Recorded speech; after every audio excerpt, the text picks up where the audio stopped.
to my channel, Bake QC.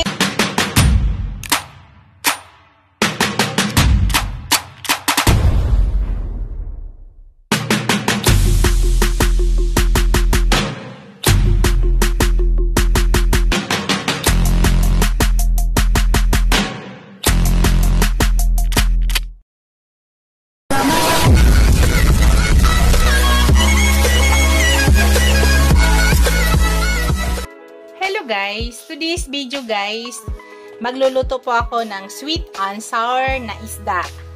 Yan po yung ating isda guys. Pampano po yan. Ang ginawa ko dito guys ay minarinate ko po siya sa asin at saka ground black pepper ng 30 minutes. Hindi ko na po pinakita guys ha. Ang nilagay ko po dyan, ground black pepper at saka asin. So yan, ginilitan ko po yung bawat gilid guys para manood yung lasa sa loob. Then ganun din sa ilalim. Yan. So ganun ang ginawa ko guys. Ginilitan ko lang siya. Tapos minarinate ko siya sa asin. Tsaka ground black pepper ng 30 minutes. Ito po guys yung aking mga ingredients na ihalo. Yan. Gagamit po ako ng pineapple chunk. Isama din natin yung kanyang juice guys. Tapos gagamit ako ng tomato sauce, 200 grams po yan guys, ng tomato sauce. Gagamit ako ng, ayan po, ng carrots, white onion, tapos bawang, at saka sili. Yan, bell pepper yan guys, ha. Tapos yan, gagamit tayo mamaya guys ng light soy sauce. Tapos gagamit tayo ng ground black pepper at saka oil. Ito guys na oil guys, gagamitin ko siya pang fried sa isda. Ito po yung used oil ko nga ginamit ko sa aking pork chop. So gagamitin ko guys kasi healthy naman to. So pwede pa natin lutuan yan sa fish. Sayang kasi. So tara guys, start na po tayo.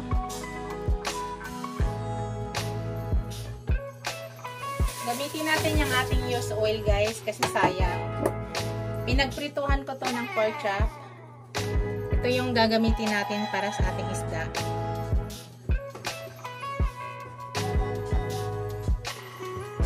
Sayang kasi yan.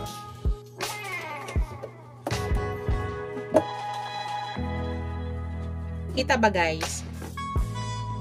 Yan.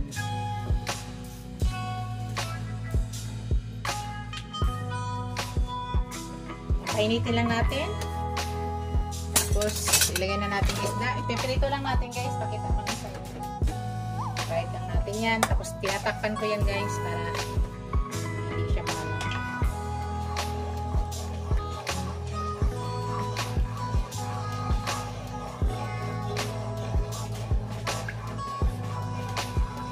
Initin lang talaga.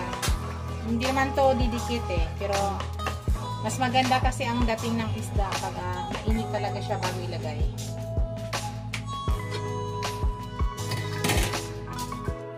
So, kaya ng dalawang isda dito, ipagsabay na natin guys.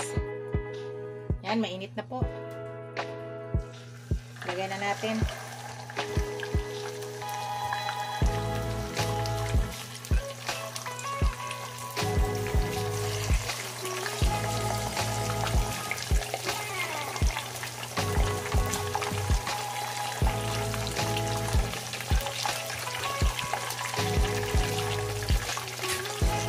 Gawin ko guys, takpan ko lang siya guys ha. Balikan natin yan guys. Pa-fried pa lang natin yan. Para hindi masyado humaba yung ating video. Hello guys, balik ta rin na po natin yan.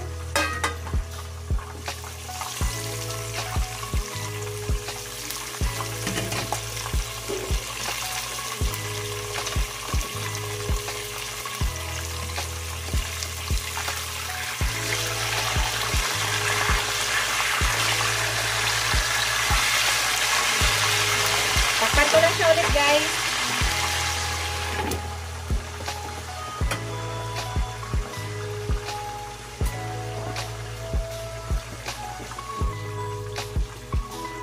Hello guys, i-check natin ha. So, okay na. Madali lang ito maluto guys kasi tinakpan ko natin.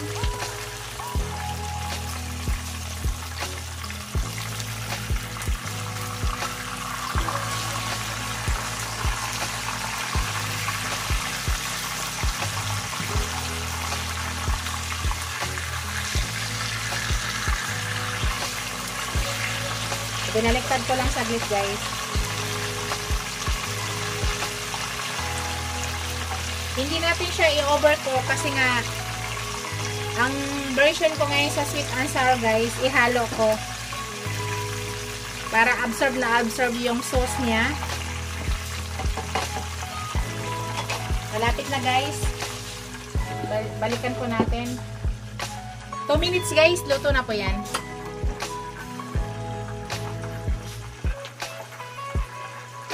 Tanggalin na natin guys, remove na natin. Tapos lutuin na natin yung ating sweet and sour sauce.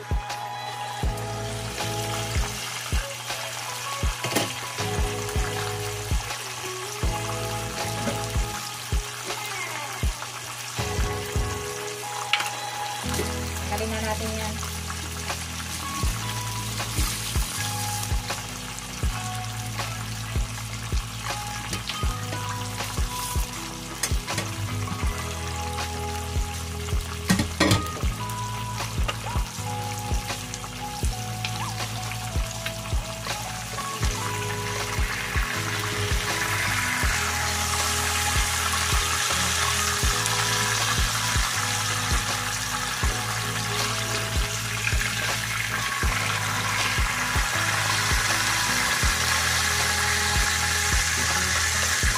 Yan, tapos remove muna natin mantika guys, palitan muna natin.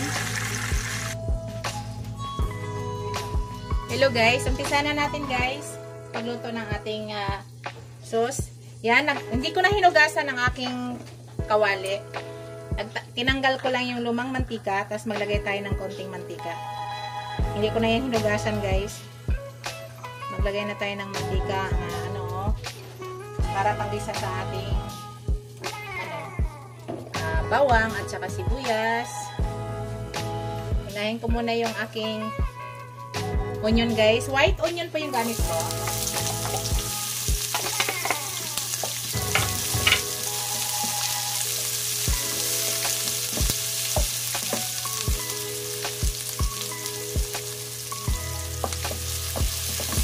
Tapos isunod na natin ang ating garlic.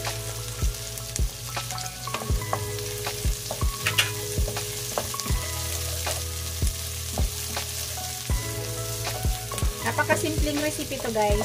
Dalawang version guys ang pagluto ko ng aking sweet and sour. Yung mayroon akong version nga hindi ko hinahalo hindi ko nilalagay yung isda dito sa sauce. Baga nilalagay ko na lang agad doon sa ating plate. Yung version ko ngayon guys ay ihalo natin ang ating isda. Kasi para absorb na absorb yung lasa ng sauce doon sa fish natin. Yun yung version ko ngayon guys. Depende po yan sa isda guys na ginagamit ko pag sweet and sour. So yung gamit natin ngayon is pampano. Medyo makapal kasi yung balat yan guys. Kaya para mag-absorb yung sauce sa loob, ginigilitan kong gilid-gilid, diba? Tapos ihalo natin ang ating isda. Ngayon guys, next guys, ilagay na natin ating carrots.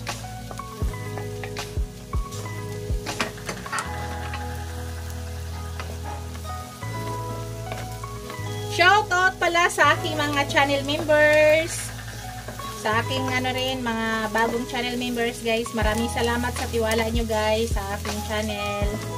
Maraming salamat po sa aking mga subscribers, viewers, super chatters. Maraming salamat po sa inyong lahat. Sa aking mga new subscribers, sa aking mga silent viewers. Maraming salamat sa walang sawang suporta nyo guys. Sa aking mga supporters lagi sa aking mga premier. Maraming salamat po. Hindi ko na kayo isa-isahin. Alam nyo na po kung sino po kayo. Maraming salamat sa inyong lahat.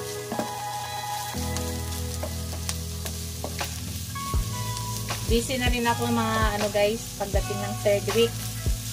Darating po yung hubby ko ngayong 14. So 15 guys, ay flight na po namin. Papuntang Cebu. Cebu muna kami bago kami mag-Leyte. So, ipakita ko sa inyo guys kung gaano kaganda yung beach sa amin, kung saan po ako lumaki. Bantayan Island guys. Search nyo yan. Magandang mga beach po doon.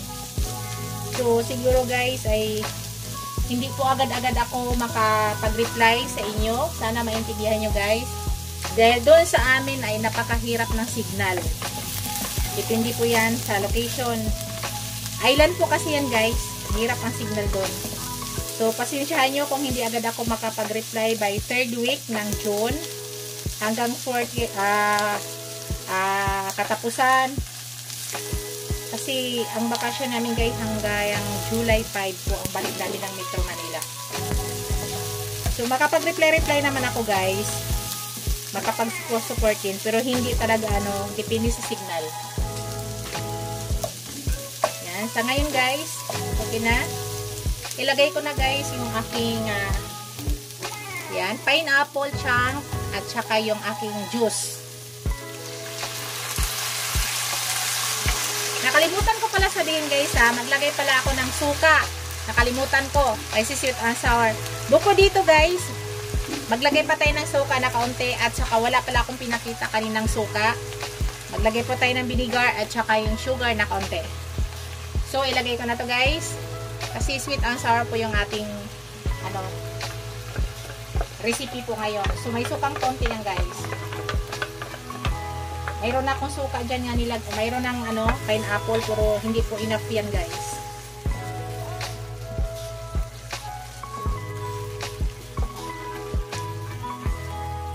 Yan.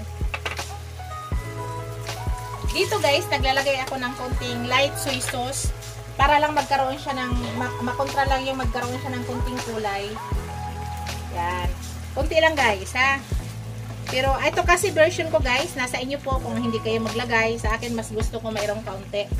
Para yung kulay hindi masyado maputla. Tapos maglagay ako ng guys, kunting tubig.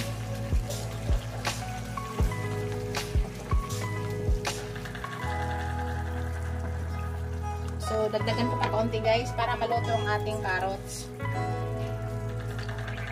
Yan. Dyan guys, maglagay na ako ng suka. Para maluto yung ating vinegar. Kailangan naka-open lang siya guys ha. Para yung ating vinegar, yung chemical ay lalabas. Ganun po yung Kailangan maluto muna maigi ang ating vinegar. Dagdagan ko pa yan guys kasi kailangan lumabas yung sweet at saka sour dyan kasi nga sweet and sour. So nakalimutan ko pala pinakita kanina, wala palang vinegar na pinakita ko doon sa unang intro ko. So mahina ang labas, dagdagan ko pa yan guys, medyo na stuck na yan. Okay na yan guys.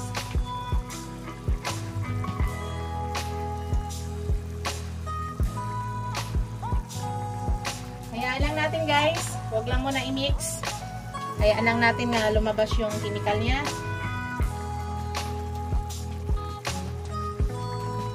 Pag hindi ako masyado makareply guys sa mga, kasi ang alis nga namin dito 15 po yung flight namin going to Cebu. After Cebu Gasi guys, uwi kami na ulit ng Leyte. So diretso na po kami. So yung balik ko dito is July 5 pa, gabi na po yung flight namin noon. So makapag-reply man ako guys kung sino yung mga aking mga dyan, kawaiti friend. Pasensyahan na kung hindi agad makapag-reply, pero asahan nyo po, ako po ay dadalaw sa inyong bahay. Medyo malit lang guys, kasi nga sabi ko yung signal doon hindi maganda. Hindi maganda ang signal. Doon sa bahay ng aking sister may wifi, ay hindi naman kami lagi nasa bahay. Kasi doon sa sa bahay kami titira, sa bahay ng aking magulang ng 4 days. Tapos yung 4 days din nga natira doon sa Cebu ay nasa hotel na kami. Which is nasa harap ng beach. Pakita ko sa inyo yan guys. Abangan nyo. Yan guys, maglagay na ako ng ground black pepper. Ayan lang siya naka-open guys ha. Titimplahan na po natin yan guys.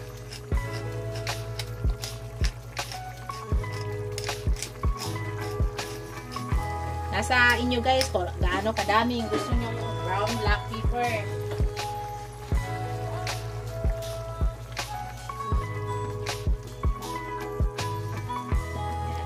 natin.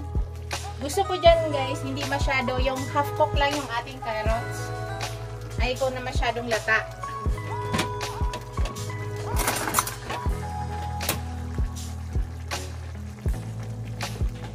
Ngayon guys, maglagay ako ng salt, kaunti.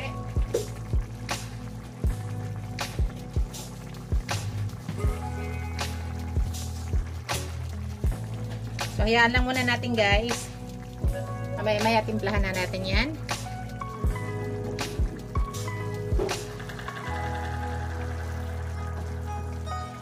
Ako pala guys, pag ako'y nag-sweet and sour, hindi po ako nalalagay ng harina guys o anumang panlapot.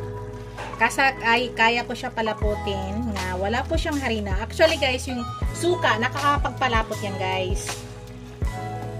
Nasa inyo lang yan. Kailangan mix lang ng mix, ganyan. At open lang dapat, hindi po na siya nakasara.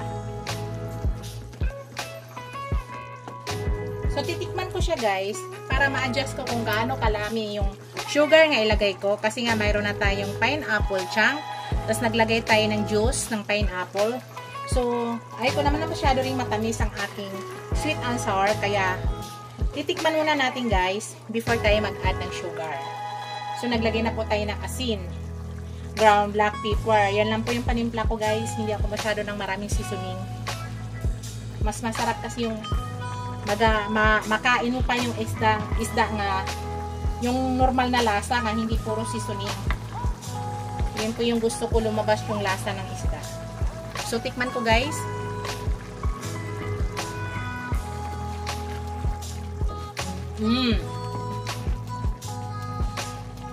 Matabang pa siya guys. Dagdagan natin ng salt. Tapos, yun, kulang po siya sa tamis. Pero yung kanyang suka guys, ay tama na.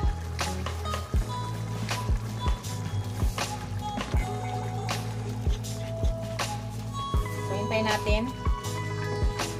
Lagyan na natin ng sugar guys. Palaputin pa natin yan guys, bago natin ilagay yung isda. So, maglagay ako ng sugar na 3 ganito guys. Scoop na maliit lang po yan guys ha. Maliit lang po yung scoop na yan. So, 3 yan. Tapos palaputin muna natin guys, bago natin ilagay yung isda. Tapos mamaya tikman natin ulit.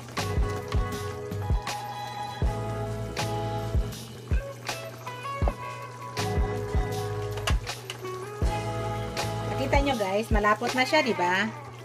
So, wala po tayong nilagay na cornstarch yan. Sabi ko po yan guys, yung suka, nakakapagpalapot yan. Naglagay pa tayo ng pineapple chunk. Naglagay pa tayo ng sugar. So, yun guys. Kita nyo? Nakakapagpalapot po yan. Hindi po ako mahilig ng, ano guys, naglalagay kahit anong ulam ko, mga sweet and sour pork, kahit anong klase, hindi ako mahilig maglagay ng harina. Kasi gusto ko malalasahan yung isda ng ano, yung natural lang lalasa.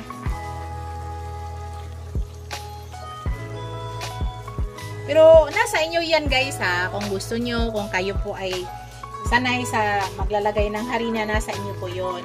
Itong sinishare ko sa inyo, ito po yung aking version ng aking sweet and sour fish. Kahit po sa pork ay hindi po rin ako naglalagay. So kung kayo po ay naglalagay, okay lang man po yun. Sa akin kasi ito yung akong version. So ito guys, tikman ko na ulit. Tikman na natin ulit guys, kung tama na.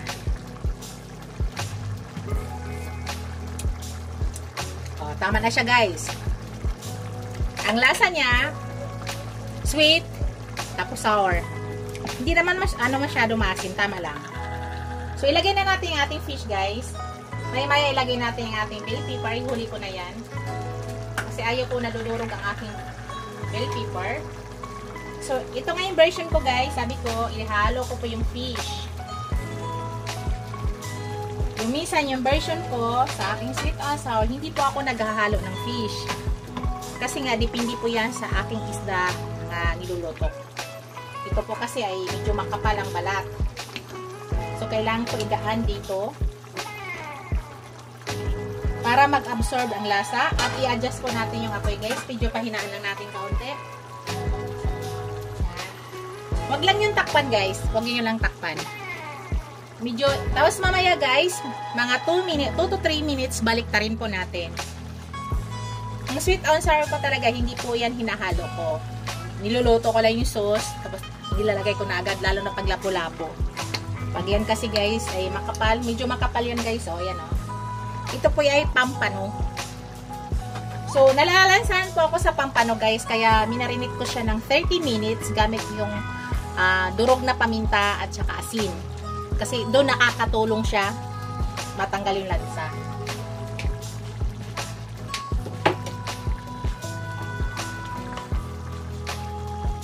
Ito pala guys, yung pinapakita ko sa inyo, ito po yung food lang po namin ha. Food lang, yan, baliktarin na natin guys. Pagkain lang po namin to, sabi ko nga, nung hindi pa ako pumasok sa Whitey World, at naisip kong pumasok, sabi ko, why not nga yung mga niluluto ko ay mahilig kumain ng pamilya ko, iba-vlog ko. Para kahit paano, mayroong mga mamshi dyan, na mayroong, hindi pa marunong talaga magluto. Kasi aminin natin guys, hindi tayo lahat ay marunong magluto. Mayroon talaga hindi. Makita nila ang vlog ko na to, at magustuhan nila, magaya nila. Yun po yung purpose ko guys. Wala po akong business na kainan. Ito po ay dili lang namin na kinakain. So, sinishare ko lang po. Kasi po ako'y mahilig magluto. Kasi ang aking pamilya ay mahilig kumain. So, kailangan pag mahilig kumain yung pamilya mo guys, mahilig ka rin magluto. Kaya yung aking husband, mahilig kumita. Mahilig magtrabaho. Kasi wala akong lulutuin kung wala po siyang trabaho. Tama ka guys. Dal-dal no? Tama ba guys? Diba? Correct naman yun. Wala akong lulutuin dyan. Ang mahal kayo ng bilihin. Yan. Ilagay na natin yung guys. Kadaldalan ko. Ilagay ko na yung aking bell pepper. Para magpapaganda. Napaka-easy lang talaga guys. Actually, vlog ko na to eh. Pero yung pampano nga sweet and sour ko, hindi ko po ito na vlog. Inulit ko yung vlog ko ng sweet and sour para magkaiba ng fish. At saka iba rin, hindi ko siya hinalo. Kasi sabi ko nga, depende po sa isda nga aking gagamitin. Doon ko siya hinahalo. Malapit na tayo guys. So, sa ganyan kasi guys, yan, na-absorb na po sa loob. Yung lasa, yung sauce. Yun po yung gusto ko. Kasi makapal kasi ang balat ng pampano guys. Actually guys, hindi ko rin ito masyado kasi nalalansan ako. Pero kaya nga, nung gitry ko siya, paano ba matanggal ang lansa ng pampano? Kasi nalalansan ako nito guys. So, ang technique pala, kailangan mo siya i-marinate sa asin. At saka durog na paminta ng mga at least 30 minutes bago mo siya i-fry. Natatanggal yung lansa guys, promise. Hindi nga yung kalalagay mo lang ng asin, tsaka paminta ay lutuin mo agad. Nakakatulong siya guys. Guys, patayin ko na yung apoy ha. Ito na yung ating finished product guys. Ang ganda guys no? Colorful. So, ito na po yung aking sweet and sour pampano. Yan na po guys. Yummy yummy yan guys. Promise. Yan. Alam mo ba yung aking mga pamilya ay alam na alam nila pag hindi ko luto. Sanay na sila sa luto ko. Yan na guys yung aking sweet and sour pampano. Thank you for watching guys. Don't forget to like, comment, share, and subscribe to my channel. See you in my next video guys. Bye muna sa ngayon. Tapos guys, pakita ko sa inyo guys, ipipilitings ko yan. Pagandahin natin lalo guys ha. Thank you for watching. Bye!